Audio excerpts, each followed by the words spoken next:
राधे राधे गोविंदा,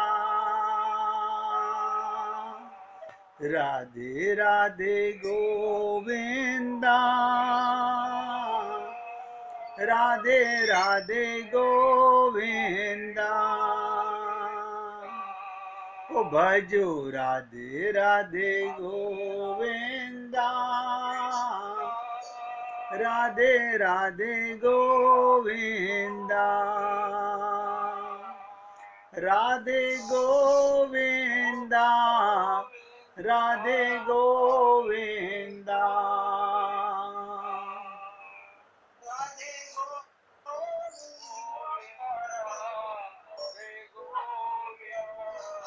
ओ भजो राधे राधे गोविंदा, राधे राधे गोविंदा, राधे राधे गोविंदा, राधे राधे गोविंदा। सभी भक्त लोग बहुत ध्यान से सुनेंगे। आज वीणा जी के मुख से बड़ी सुंदर आवाज आई राधे राधे गोविंदा की, बड़ा अच्छा लगा। जब हृदय से गाओगे भगवान सुनता है। अब आप सोच लीजिए, अगर मंदिर में मूर्ति बोलने लगे तो कोई मंदिर में जाएगा क्या? ना ना, फिर तो ये कहेगा अकेले में बात करनी है डॉक्टर साहब की तरह। जैसे डॉक्टर साहब से कहते हैं ना, डॉक्टर साहब पर्दा डाल लीजिए, पैंट उतारनी है आपको दिखाने के लिए फोड़ा। ऐसे ही भगवान से कहोगे प्रभु जी पर्दा डाल लीजिए, बाहर किसी को पता ना चले। अब भगवान पर्दा रखते नहीं, इसलिए भगवान बोलते नहीं। अरे जहां बोलते हैं वहां हम जाते नहीं, जहां प्रभु बोलते हैं वहां हम जाते नहीं। देखो, आस्था और विश्वास की सारी बातें हैं। वृंदावन की महिमा तभी है। ध्यान दो, हम वृंदावन गए, भगवान कृष्ण की याद आए तो जाने का लाभ है, वरना क्या लाभ है? नहीं, इन्हें बोला हुआ था। बताइए, 99% मूर्ख लोग तो वहां इसलिए जाते हैं कि हमने बोला हुआ था हमारा ये काम हो जाए, हम वृंदावन आएंगे। राधे की याद आए, कृष्ण की याद आए और हृदय द्रवित हो रहा और रहा ना जाए, घर में मन ना लगे कि कैसे जाऊं। जैसे मछली तड़पती है पानी से बाहर निकलने पर, ऐसे मन हृदय तड़पने लगे, तब जाने का लाभ है। यानी अहम गल जाए, बंधन छूट जाए, ये दो काम हमारे नहीं होते। ना तो हमारा अहंकार गलता है और ना बंधन छूटते हैं। अच्छा, बंधन है नहीं, केवल माने हुए हैं। ये आपको कड़वी सच बता रहा हूं। अभी आपके प्राण निकल जाएं, बताइए किसे पकड़ रखे थे? किसने पकड़ रखे थे? सब स्वार्थी लोग रोएंगे बाद में, हाय राम हाय राम। आप तो नहीं रो रहे, आप तो गए मस्ती में। जीते जी अगर बंधन नहीं काट सके तो मरने के बाद बंधन नहीं कटते, वो तो फिर जंजाल बन के वापस आते हैं। समझाने का प्रयत्न तो मैं कर सकता हूं, अपने आप को भी और आपको भी, लेकिन कोई माने तब ना। भगवत प्राप्ति कठिन नहीं है, कठिन है अपने अहम को गलाना। कठिन है जो बंधन है नहीं उन मकड़ जाल से निकलना।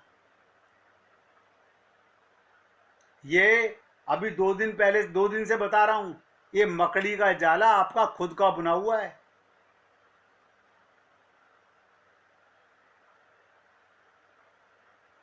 एक सेठ जी पत्नी से झगड़ा हो गया और बोले मैं जा रहा हूं, कभी नहीं आऊंगा, चाहे मर जाऊं लेकिन आऊंगा नहीं। अहम था, अहंकार में चले तो गए सीधे गुरुजी के पास। अब गुरुजी का जंगल में आश्रम था, पहुंच गए। वहां कोई मोबाइल की सुविधा नहीं, टेलीफोन की सुविधा नहीं। अब 2 दिन तक तो जब तक अहंकार बना रहा, गुस्सा आता रहा, तब तक तो वहाँ सत्संग में और महाराज जी को लगे रहे। लेकिन 2 दिन के अंदर अहम भी गलने लगा, बंधन याद आने लगा। अरे पत्नी कह रही थी जाओ जाओ मैं भी मर जाऊंगी, कहीं वो मर ना गई हो। अरे जब तू छोड़ आया तो मर ही गई, वो जिंदा है कि मर गई तुझे क्या लेना जब तू छोड़ आया तो। लेकिन नहीं, अंदर की रगड़ पट्टी नहीं छोड़ती, ये बंधन है। अब सेठ जी परेशान हो रहे हैं, सत्संग समझ नहीं आ रहा, सत्संग सुनाई नहीं दे रहा। अब मन नहीं लग रहा गुरु जी के पास।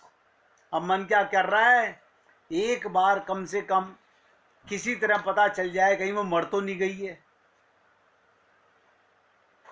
पोते का रिजल्ट आना था, वो पास हो गया कि नहीं हो गया पता कैसे चले। अब वो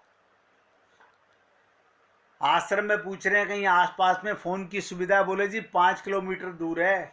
अब सेठ जी हैं, पैसे पास में हैं। गुरुजी से बोले गुरुजी मैं एक बार जरा मार्केट से जाकर के फोन कराऊं घर पे। बोले हाँ जरूर जाओ। अब वो गए, वहां जाकर के फोन किया, सेठानी ने उठाया तो क्या कह रहे हैं, मैंने मरी तो नहीं भाई, कम से कम चलो ये तो पक्का हो गया मरी नहीं है। तुम तो छोड़ के आए थे।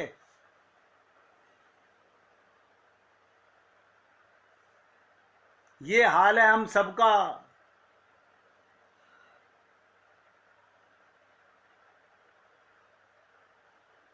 आस्था और विश्वास की बातें हैं। गुरु के पास जाओ, भगवत प्राप्ति करनी हो, वरना जो आप कर रहे हो देवताओं की खूब पूजा कीजिए, स्वर्ग लोक मिल जाएगा, दान कीजिए, जो नौटंकियां चल रही हैं माँ बाप ने सिखाई हैं खूब कीजिए, उनसे आपका कल्याण नहीं होने वाला।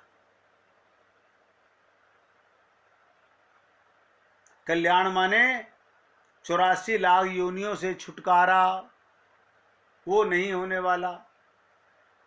तो देखिए मैंने कहा वृंदावन जाने का मतलब का क्या, जब भगवान की याद सताने लगे, रुलाने लगे, अहम गल जाए, बंधन छूट जाए। हम तो इसलिए जाते हैं सुबह जाके शाम को वापस आ जाएंगे। अरे वहां जाते कहाँ, वहां तो खाली शरीर ले जाते हो, मन तो फिर परिवार में पड़ा रहता है। चैतन्य महाप्रभु वृंदावन आए, एक पंडा उनके साथ भी हो लिया। आजकल जाओ पंडे साथ लग लेते हैं, कस्टमर देख के नया नया। हर स्थान पर बोलता जाता चैतन्य महाप्रभु से, यहाँ पर हमारे बंशीधर ने कौन सी लीला की है। एक स्थान आया, पंडा बोला ये वही कदम का पेड़ है जिस पर राधा कृष्ण झूलते थे।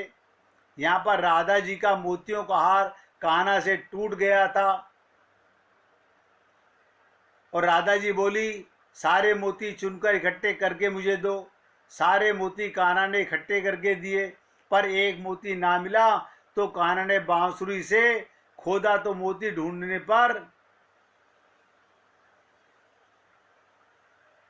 को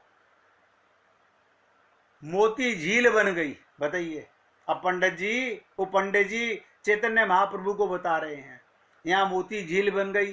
राधा रानी जिद पर अड़ गई, मेरा एक मोती ला करके दो।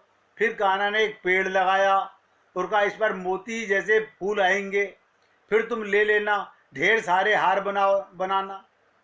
आज भी उस पेड़ में मोतियों जैसे फूल लग जाते हैं। ये लीलाएं पंडा के मुख से तो अच्छी लगती हैं,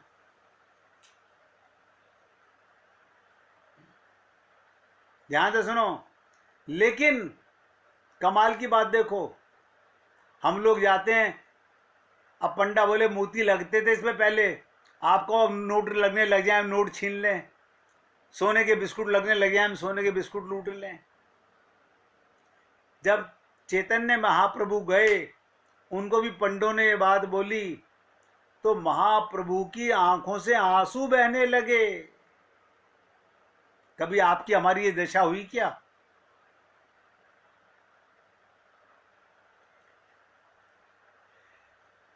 जहां झील बनी हुई है, मोती झील, वहां चैतन्य महाप्रभु उसके किनारे पर ब्रज की धूल में लौटने लगे और सोचने लगे, ये मेरे आराध्य देव की खोदी मोती झील है, ये वो है कदम का पेड़ है जिस पर दोनों झूला झूलते थे। हृदय द्रवित हो गया, ब्रज रज में लौटने लगे अपने प्यारे की कृपामयी लीलाओं को सुनने मात्र से। आस्था और विश्वास की बातें हैं। लीला तो आप भी हम लोग भी बहुत सुनते हैं, लेकिन उन लीलाओं से कितना प्रेम है, परिवार से कितना प्रेम है, ये आपका हृदय सबका जानता होगा। धन में कितना प्रेम है, आपका हृदय जानता होगा। आपकी कमजोरी कहां पर है, ये मेरे बताने की आवश्यकता नहीं, आप स्वयं जानते होंगे कि मैं कहां से कमजोर हूं, क्या कारण है आज तक भगवान का प्रेम मुझे नहीं मिला। अब बताइए, चैतन्य महाप्रभु ना तो किसी आर्कियोलॉजिस्ट के पास गए, ना कोई तर्क किया, क्या वाकई पे ये वो स्थान है या तुम गढ़ी हुई कहानी सुना रहे हो। कोई किंतु परंतु उन्होंने नहीं किया। भक्त ने सुना और हो गया हृदय द्रवित। हम लोग गुरु की बातों पर हाँ कहते तो हैं, पता नहीं सच है कि झूठ है। डॉक्टर जहर की पुड़िया दे दे तो खा लेंगे। मरने वाले शरीर को तो कितनी चिंता है, लेकिन गुरु के शब्दों में, प्रभु की वाणी में शंका होती है।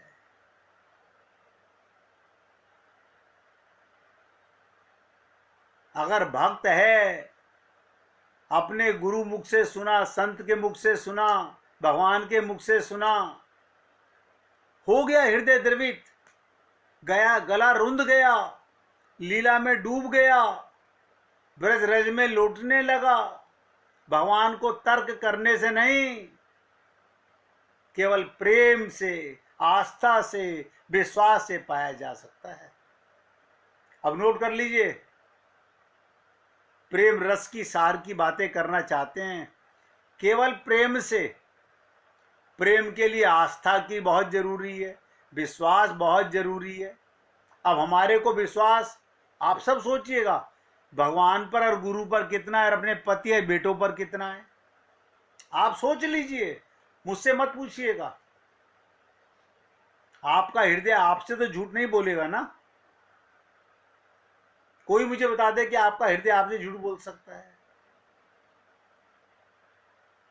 ये भजन तो सुना ही होगा ना, तोरा मन दर्पण कहलाए। आपका मन झूठ नहीं बोलेगा। आप मुख से झूठ बोल सकते हैं। भगवान को तर्क करने से प्रेम नहीं मिलता, केवल प्रेम से, आस्था से, विश्वास से पाया जा सकता है। और वो तो हमने क्या कर रखा है, प्रेम हमारा परिवार में है। क्यों? आपको तो गुरुजी ने आत्मज्ञान करा दिया, तो परमात्मा से होना चाहिए। नहीं करा दिया, हुआ थोड़ी है। मानते तो हम अपने को शरीर है। आप बताइए, तो गुरुजी उल्टे होके लटक जाएं कि भगवान उल्टे होके लटक जाएं? वो क्या करें ऐसा कि हम उनकी बातों को मान लें?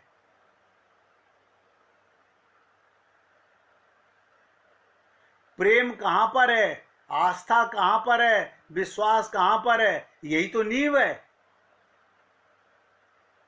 आपने मकान बनवाया, आपने टाटा का आयरन लगाया, सरिया मैंने लगाया था टाटा का, मैंने नकली नहीं लगाया, मैंने पक्की सीमेंट लगाई है, खुद लेके आया था एसीसी के डिस्ट्रीब्यूटर से जाकर के, अपने सामने लेंटर बंधवाया है, उसका पूरा विश्वास है।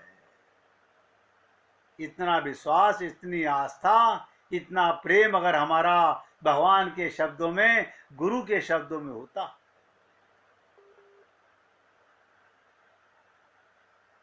इतना विश्वास होता, तो हमारा कल्याण हो चुका होता। मैं आपको बार बार जब बोलता हूं तो आपको समझ में नहीं आता। ये पंडितों की दुनिया दूसरी होती है, संतों की दुनिया दूसरी होती है। संत और भक्तों की दुनिया एक, और पंडित और व्यापारी की दुनिया एक। दोनों ठग हैं। एक मंदिर में ठग रहा है, एक दुकान पे ठग रहा है, दोनों व्यापारी हैं। इसलिए भगवान का मार्ग, भक्ति का मार्ग, प्रेम का मार्ग है, श्रद्धा का मार्ग है, आस्था का मार्ग है, विश्वास का मार्ग है।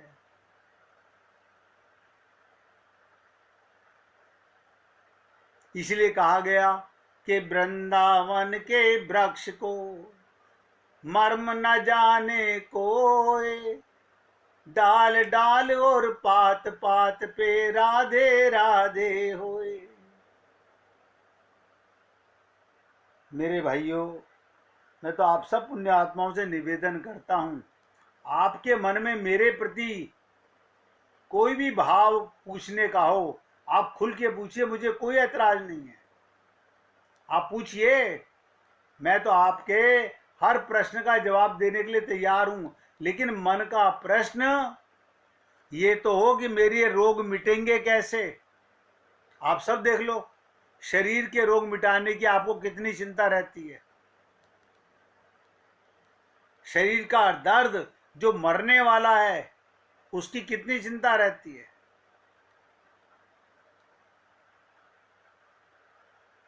सब सोचेंगे, ये तो हम उस समय भूल जाते हैं शरीर तो मरने वाला है।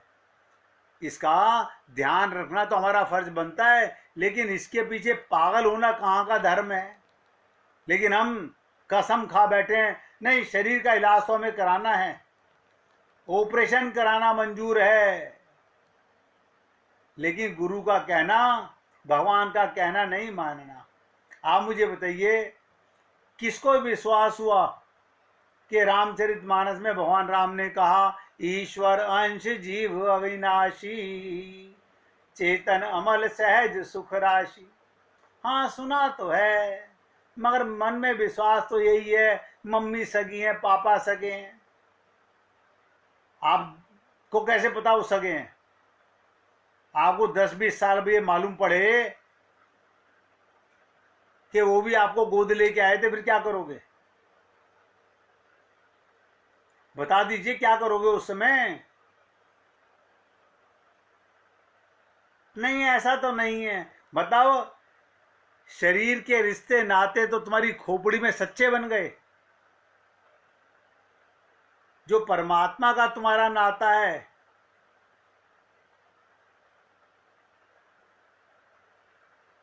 वो हमारे को ना तो समझ आता है,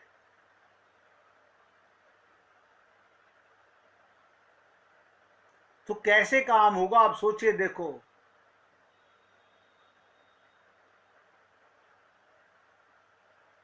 हम आगे तो बढ़ना चाहते हैं, लेकिन माया के जंजाल से निकलना नहीं चाहते।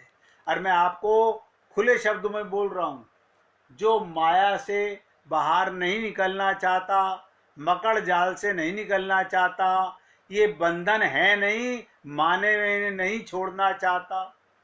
फिर बोल रहा हूं, शरीर में रहना पाप नहीं, परिवार में रहना पाप नहीं, संसार में रहना पाप नहीं। कैसे रहना है ये समझना है। शरीर और इंद्रियां परिवार को और संसार को दो, मन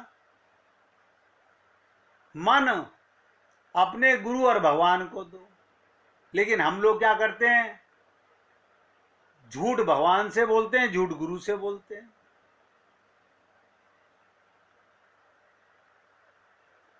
इसीलिए हमारा आज तक काम नहीं बना है।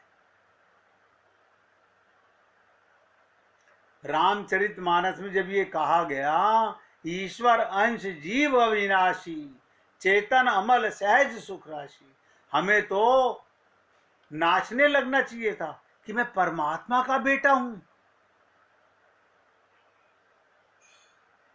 लेकिन नहीं मानते। हाँ ठीक है, आपने बता दिया, रामचरितमानस में पढ़ा भी होगा हमने, लेकिन विश्वास नहीं होता। संत महात्मा बता रहे हैं परमात्मा आता है, परमात्मा रहता है, परमात्मा साथ जाता है, परमात्मा ने तुम्हें कभी, हाँ आप कहते हो, लेकिन हमें विश्वास थोड़ी होता है। हमें तो लगता है पति हमारा सगा है, बाप हमारा सगा है, माँ हमारी सगी है। यानी शरीर के नाते तो खोपड़ी में घुसे हुए हैं, ना तो गुरु की बात आती समझ में, ना ही भगवान के शब्द समझ में आते।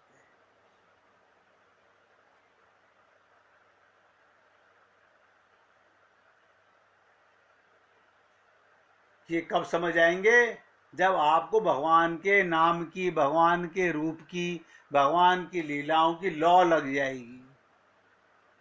1 मिनट कीर्तन कीजिए, फिर आगे बढ़ते हैं। राम नाम लौ